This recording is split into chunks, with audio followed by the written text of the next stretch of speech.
तो आज की वीडियो में हम लोग बात करने जा रहे हैं रिलेशनशिप के बारे में। And the number one factor जो हम लोग ढूंढते हैं in relationship is to have the same nature, कि भाई दोनों का नेचर सेम होना चाहिए, तभी रिलेशनशिप अच्छी बनेगी, उसका फाउंडेशन, उसकी बुनियाद अच्छी होगी, right. But most of the time क्या होता है कि रिलेशनशिप में जो नेचर होता है वो बड़ा ही डिफरेंट होता है लोगों का। The perspective of our life, the thought process, उनका सोचने का नजरिया, सब कुछ थोड़ा सा डिफरेंट होता है, जिसके चक्कर में बहुत सारी फाइट्स होती हैं, अंडरस्टैंडिंग में डिफरेंसेस आते हैं एंड XYZ फैक्टर्स होते हैं। और उसके बाद हम लोग क्या बोलते हैं कि आई डोंट अंडरस्टैंड यू, और वहां से भी यही आंसर आता है कि yes I also don't understand you. चाहे रिलेशनशिप को 1 साल भी हो गए हो, but still there is a gap, there is a communication gap, there is an understanding gap जो हम लोग शायद नहीं समझ पाते। सो अगर मैं आपसे सवाल पूछूं कि after all what is the number one thing in a relationship, तो आप भी शायद यही कहेंगे कि भाई नेचर सेम होना चाहिए, राइट। तो एक एग्जांपल लेते हैं, हस्बैंड वाइफ है, उन दोनों का नेचर बिल्कुल सेम है, उन लोग के थॉट प्रोसेस, सोचने का नजरिया, जैसे वो काम कर रहे हैं, जैसे वो बोल रहे हैं, वो बिल्कुल सेम है। तो इसका आउटकम क्या होगा? इसका आउटकम मेरे हिसाब से वेरी बोरिंग होगा, बहुत ही बोरिंग होगा। मेरे अकॉर्डिंग एक स्पाउस को उसको पुश करना चाहिए कि उसकी एक लिमिट्स है, उसका एक कंफर्ट जोन है, उससे उसको बाहर निकालना चाहिए। अगर दोनों का नेचर, दोनों का पर्सपेक्टिव टुवर्ड्स लाइफ सेम होगा तो वो चीज कंफर्ट जोन के शेल से हम लोग बाहर नहीं निकल पाएंगे। अब फॉर एग्जाम्पल उन लोग को स्टेज पे जाके कुछ बोलना है and they have a lack of confidence, वो थोड़े शाय नेचर के हैं, तो आई बिलीव दोनों ही एक दूसरे को पुश नहीं कर पाएंगे कि हाँ स्टेज पे जाके वो बोल सकें। बट वहीं पे अगर वो जो स्पाउस है, दूसरा स्पाउस है, उसका नेचर डिफरेंट होगा, वो आउटस्पोकन होगा, वो फुल ऑफ कॉन्फिडेंस होगा, तो वो दूसरे पर्सन को भी पुश कर पाएगा कि yes you can do it, you can go on stage and speak. तो इससे एक दूसरे को मदद मिल रही है। बट वहीं पे अगर उनके थॉट प्रोसेस डिफरेंट होंगे, उनका नजरिया towards the life, towards any problem solving बहुत ही डिफरेंट होगा, तो उनके अंडरस्टैंडिंग में प्रॉब्लम होगी। बिकॉज एक को X फैक्टर समझ में आएगा तो दूसरे को Y फैक्टर समझ में आएगा, और वहां पे लड़ाइयां शुरू हो जाएंगी। तो what is the right answer? So do we have to find the person with the same nature और अ डिफरेंट नेचर?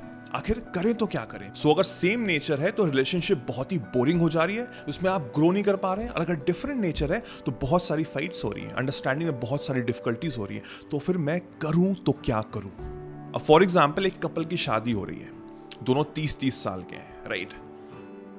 अब उनका जो थॉट प्रोसेस होगा वो बहुत ही डिफरेंट होगा एक दूसरे से। क्यों? बिकॉज 30 साल से उनका prospective towards a life is very different and it has X number of factors like किस तरह के घर में उनकी पैदाइश हो रही है, उनके माँ बाप के नजरिया कैसा है, उनका रिलीजियस पॉइंट ऑफ व्यू कैसा है, किस कंट्री में पैदा हो रहे हैं। Everything implies towards the nature, और वही चीज आपके सीधे माइंडसेट में, आपके सबकॉन्शियस माइंड में हिट कर रही है। एक पर्सन के लिए एक चीज बहुत राइट हो सकती है और दूसरे पर्सन के लिए वही चीज बिल्कुल नेगेटिव हो सकती है, बिल्कुल रॉन्ग हो सकती है, बट दोनों ही अपने पॉइंट ऑफ व्यू से बिल्कुल सही है। तो हम किसी को ये नहीं कह सकते कि वो सही है और तुम गलत हो, या तुम सही हो वो गलत है। और वहीं पे उन दोनों कपल की शादी होती है and then they are not able to understand each other, because उनका थॉट प्रोसेस, उनका सोचने का नजरिया पिछले 30 साल से बहुत ही डिफरेंट है and they are not able to understand what is going on, how to cope up with this relationship. अब इस पॉइंट पे आके आपकी अंडरस्टैंडिंग स्टार्ट होती है। You don't see that person as a girlfriend, as a boyfriend, as a husband or as a wife. You see that person as a soul on a journey. I repeat, soul on a journey. एक soulful person है जो अपनी journey पे चल रहा है। Journey क्या है? This life, जहां पे हम लोग जी रहे हैं, जहां पे डेली बेसिस पे हमको कोई ना कोई डिफरेंट चीजें मिल रही हैं। So we are on a journey. इस चीज से हम लोग डिनाई नहीं कर सकते। And we are a very soulful person, soulful as per our bringing, as per all the factors जो मैंने आपको अभी थोड़ी देर में पहले बताए। अब एक एग्जाम्पल लेते हैं, थोड़ा और डीप में जाते हैं सो दैट आपको अच्छे से समझ में आए। आप पास्ट में एक रिलेशनशिप में थे, फॉर एग्जाम्पल आप उस पर्सन पे बहुत ट्रस्ट करते थे and that person betrayed you. उसने आपका जो ट्रस्ट है उसको पूरा तरह से क्रश कर दिया, आपको बिट्रेल मिली।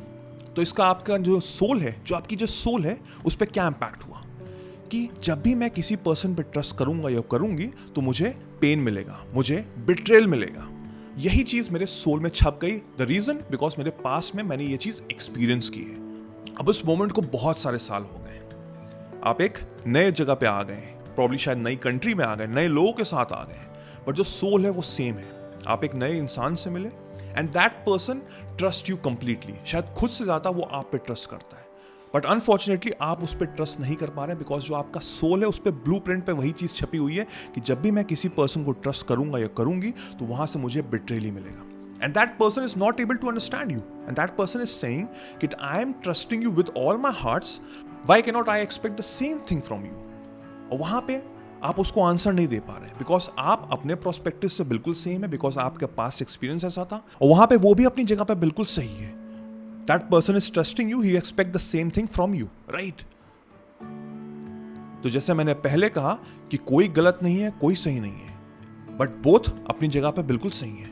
अब यहां पे दो ऑप्शंस होते हैं. पहला, एक्सपेक्टेशंस कि हाँ वो पर्सन समझे, अंडरस्टैंड करे what is going on in my mind, whatever I am trying to portray in that relationship, और वहां से वही चीज वो मुझे सेम दे जो मैं उसको दे रहा हूं, right? And that is trust in that example. The second is acceptance of the fact that ये सोल इतने साल से ऐसे था बिकॉज हमारा अब शायद नजरिया थोड़ा सा डिफरेंट हो गया बिकॉज हम अंडरस्टैंड कर चुके हैं कि हम एक सोलफुल पर्सन है जो इतने साल से एक रिजीम में चल रहे थे, एक different prospective of factors of life में चल रहे थे. तो शायद उस पर्सन को अंडरस्टैंड करने में थोड़ा सा टाइम लगेगा. I am accepting the fact that this person is a very soulful person and probably with time सब कुछ ठीक हो जाएगा. अब वही पर्सन जो शायद आप पे ट्रस्ट नहीं कर पा रहा है, वो हाइट से शायद उसको डर लगता है या उसको पानी से डर लगता है, वो ऊपर से देखता है तो उसको डर लगता है, या पानी में जाता है तो उसको डर लगता है. तो आप ये तो नहीं कहेंगे ना उससे कि तुमको हाइट से क्यों डर लगता है, तुमको पानी से क्यों डर लगता है. आप वो चीज एक्सेप्ट कर पाते हैं because it's in the nature. हाँ भाई, उसको हाइट से डर लगता है, उसको पानी से डर लगता है, उस पर हम लोग ज्यादा फर्स्ट नहीं करते हैं. बट अगर ट्रस्ट की बात आ रही, अंडरस्टैंडिंग की बात आ रही, तो उस पर हम लोग करते हैं कि तुम क्यों नहीं समझ पा रहे हो मेरी बात को. You know why you are not able to understand what is going on in my mind, what I am trying to portray in this relationship. The reason is that because वो चीज आपके नेचर में शामिल है. आप expect कर रहे हैं उस रिलेशनशिप से to be on the balance track. That is the reason हमको ये बोला जाता है कि you should be a giver, right? हमको आउटकम का एक्सपेक्टेशंस नहीं रखना चाहिए. You should be a giver. And I believe आपको एक्सेप्ट कर लेना चाहिए जैसा भी वो पर्सन हो. And with time, with living together as a couple, as a family, वो जो 30 साल की जो सोल है, जो एक्सटर्नल फैक्टर से बहुत शायद डिफरेंट है आपसे, जब वो साथ में रहेगी तो अंडरस्टैंड होगा. उस सोल पे चीजें चेंज होंगी बिकॉज आपका नेचर एक दूसरे से मैच करना शुरू हो जाएगा. आप एक दूसरे को अंडरस्टैंड करने लग जाएंगे and with the right mindset आप लोग एक दूसरे को पुश करेंगे. But the number one thing, the crux of this video is to lower your expectations at the initial stage and accept the person the way they are. With time, with persistence, with dedication and with the love, the right kind of love, सब कुछ अपने आप normal track पे हो जाएगा. सो I hope इस video को समझने के बाद, अंडरस्टैंड करने के बाद आपका नेचर, आपका माइंडसेट थोड़ा चेंज हुआ होगा. आप अपने रिलेशनशिप में और मेच्योर होंगे and people will appreciate the fact. So I hope you like this video. If you do, then do give me a big thumbs up. Do subscribe and hit the bell icon so that जैसे ही मैं एक नया video डालूं आपको सबसे पहले notify हो. मेरा नाम वैभव निगम है. Till then I will see you soon. Take care. Cheers.